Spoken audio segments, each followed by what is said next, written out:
Humic acid গাছে প্রয়োগ করলে কি কি সুবিধা রয়েছে, যে বন্ধুরা আজকে এই বিষয়টিকে ক্লিয়ার করব। হিউমি স্টারে আপনার হিউমিক অ্যাসিডের পরিমাণ রয়েছে 65%, ফালভিক অ্যাসিড রয়েছে 12% এবং পটাশিয়াম রয়েছে 17%।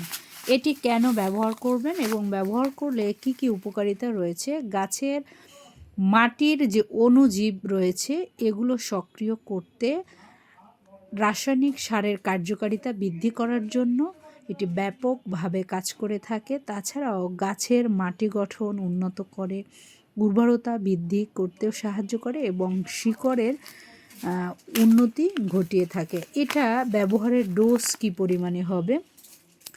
যখন আপনি মাটি তৈরি করবেন তখন এটা হচ্ছে বিঘা প্রতি 1.5 কেজি হিউমি স্টার, এটা জমি তৈরি করার শেষে দিবেন।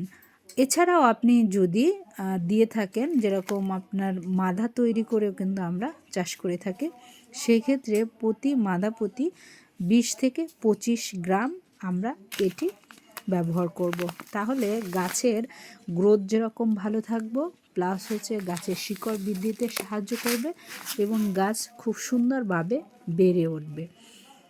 মেইন হচ্ছে হিউমিক অ্যাসিড বা হিউমিস্টার, এটা বেসিক্যালি কিন্তু আপনার গাছের প্রচুর পরিমাণে খাবার যোগাতে সাহায্য করে এবং শিকড় যেন দ্রুত খাবার নিতে পারে, সেই ক্ষেত্রে এটি ব্যাপক কাজ করে থাকে।